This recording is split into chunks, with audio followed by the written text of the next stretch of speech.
when a heckler stood up in front of 27,000 screaming fans and called Elvis Presley a washed-up has-been right to his face. The entire arena fell dead silent.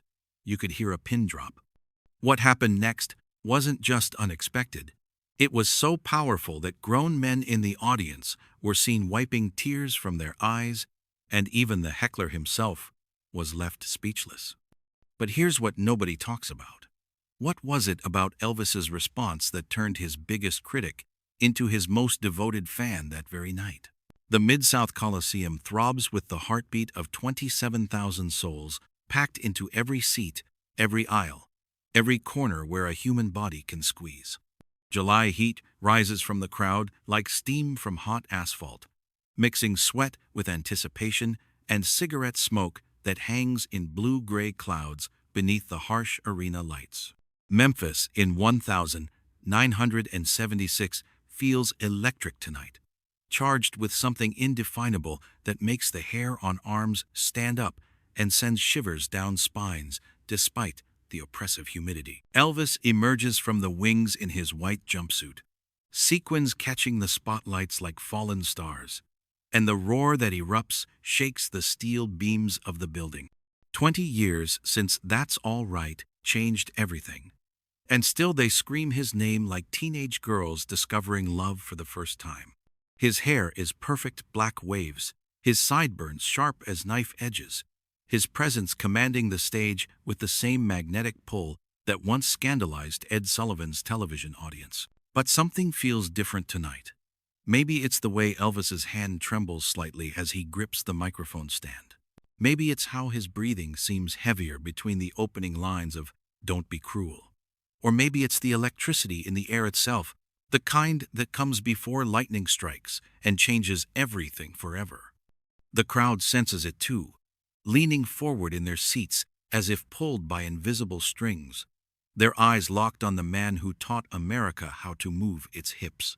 The band finds its groove behind him, drums pounding like war drums, bass lines thumping through the floorboards and up into the bones of everyone present.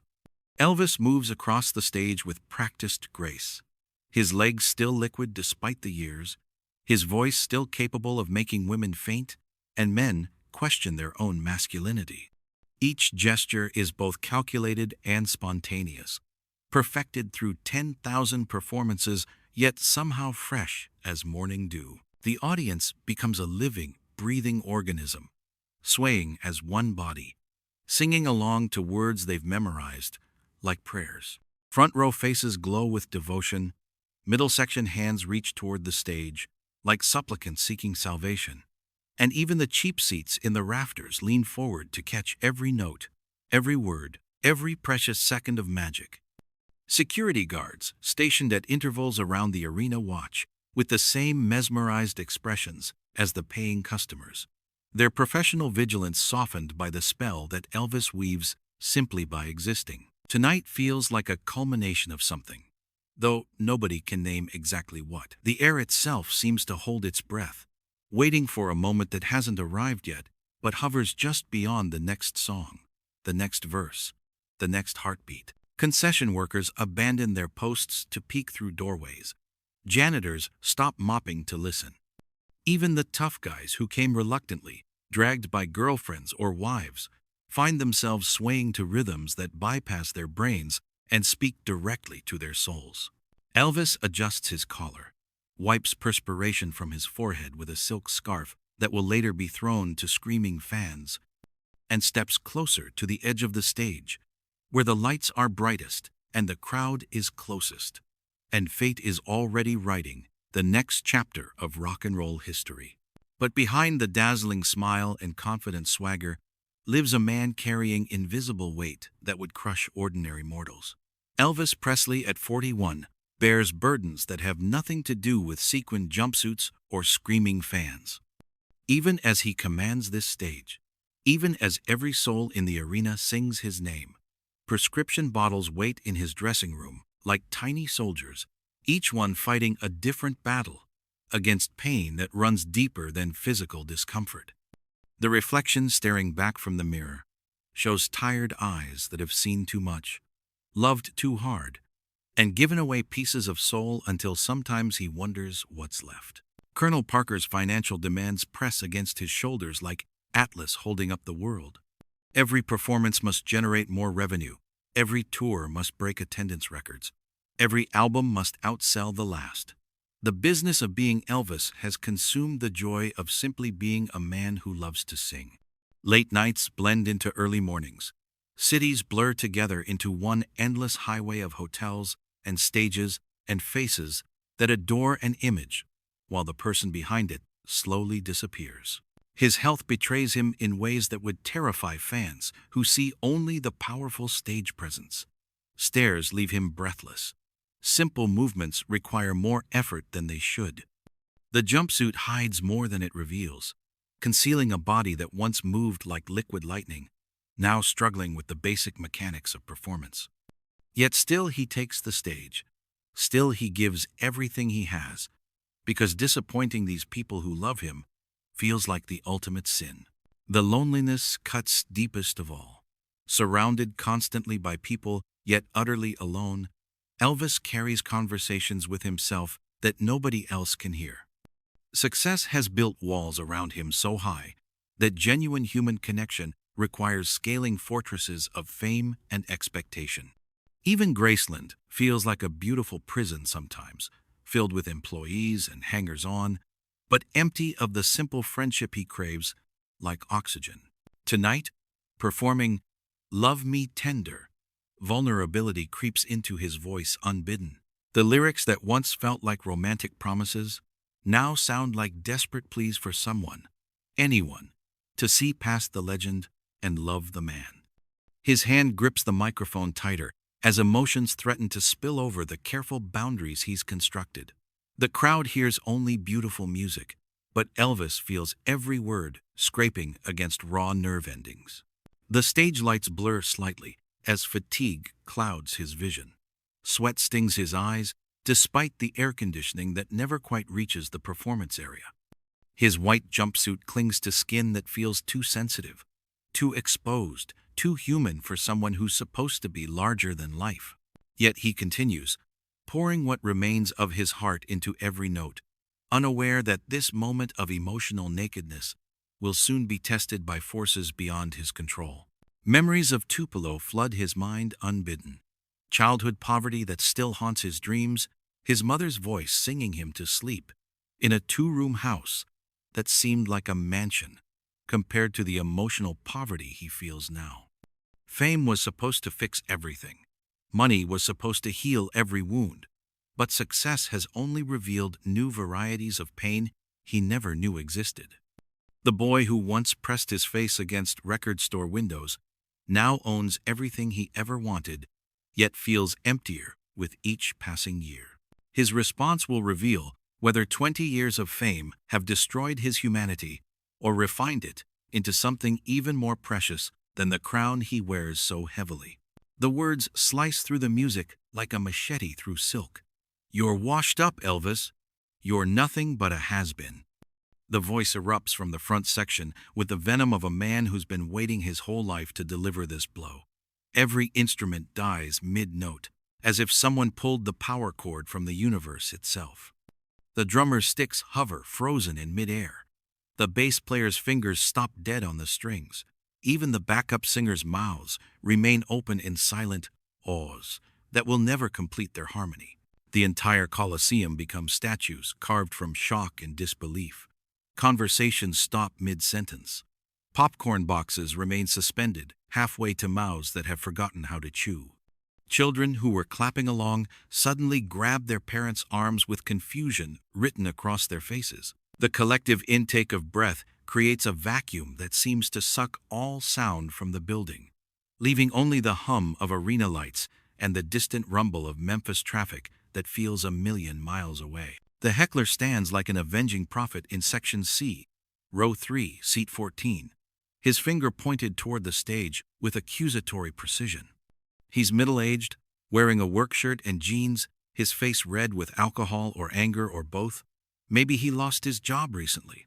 Maybe his wife left him for someone younger. Maybe he just needed to hurt something beautiful because his own life has become too ugly to bear.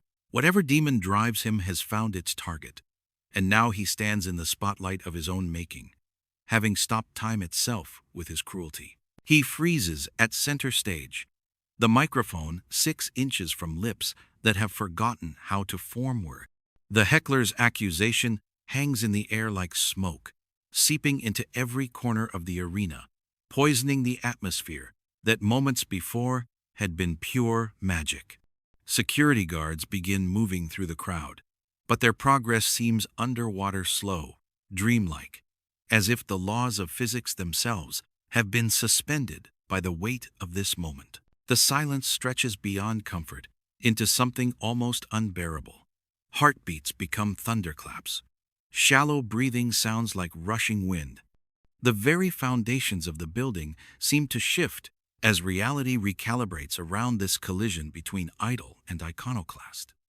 Elvis's white jumpsuit suddenly looks less like armor and more like a target, the sequins catching light that now feels harsh and unforgiving rather than warm and celebratory. In the front rows, teenage girls who moments ago were screaming with joy now stare with wide eyes full of protective fury and confused hurt. Their hero has been wounded in public, and they don't know whether to attack the attacker or comfort their fallen king. Middle-aged couples who came to relive their youth suddenly feel every one of their years weighing down their shoulders. Even the hardened roadies backstage peek around curtains with expressions of disbelief, having seen everything the entertainment world has to offer, but never this. The heckler's words continue to echo in the cavernous space, bouncing off concrete walls and steel girders, multiplying and amplifying until they become a chorus of condemnation that threatens to drown everything else.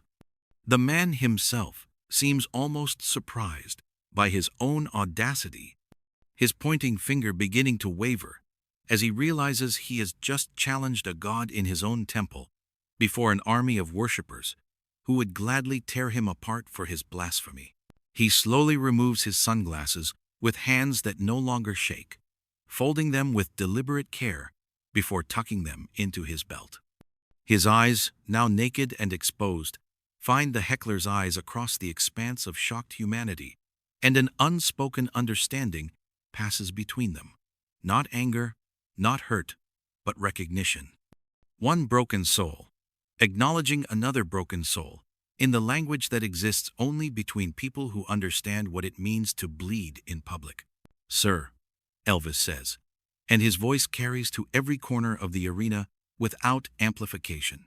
Soft as a prayer, yet clear as crystal. "I hear you." The words land like gentle rain on parched earth. And you know what? Some days I feel the same way about myself. The honesty in his admission hits harder than any comeback could have hurt. Here stands the king of rock and roll, stripped of pretense, offering his own vulnerability as a gift to the man who tried to wound him. The arena holds its collective breath as 3 slow steps bring him toward the edge of the stage, closer to his accuser, closer to the danger zone where gods become mortal. "We're all here tonight," he continues, his voice gaining strength not from anger, but from pure compassion, "and we're all looking for something. Maybe it's hope. Maybe it's a reason to believe. Maybe it's just a moment where we don't feel so alone in this crazy world." The heckler's pointing finger drops to his side as tears begin to stream down his cheeks. Whatever pain drove him to lash out crumbles under the weight of unexpected compassion. Around him, hardened construction workers wipe their eyes with calloused hands. Teenagers who came to scream find themselves sobbing instead. Even the security guards freeze in place, unwilling to break whatever sacred spell is being woven in real time. "How about we find it together?" Elvis asks, extending his hand toward the crowd, his palm open and empty, except for the invitation it contains. Without instruments, without fanfare, without anything but his naked voice, he begins, "Can't help falling in love." The words float across the arena like benediction, and one by one, every voice in the arena joins him in harmony that transcends music and becomes something approaching religious experience. The heckler's voice rises above the rest, His earlier venom transformed into desperate beauty as he sings along to words that now feel like forgiveness. Strangers link arms with strangers. Parents hold their children closer. The very air seems to shimmer with the kind of magic that happens when human beings remember they're all members of the same fragile species, all searching for the same impossible things. When the last note fades, Elvis nods once toward his former tormentor, a gesture so subtle most miss it but weighted with volumes of understanding.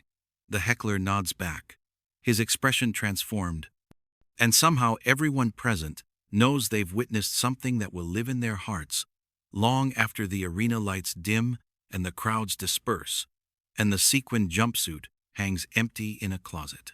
Years later, in barber shops and diners across America, strangers will tell this story to other strangers, and in the telling, Elvis Presley becomes not just the king of rock and roll, but the king of something far more precious: human grace under pressure, proof that kindness can disarm hatred, and evidence that sometimes the most powerful response to cruelty is the simple acknowledgement that we're all just people trying to make it through another day without breaking completely.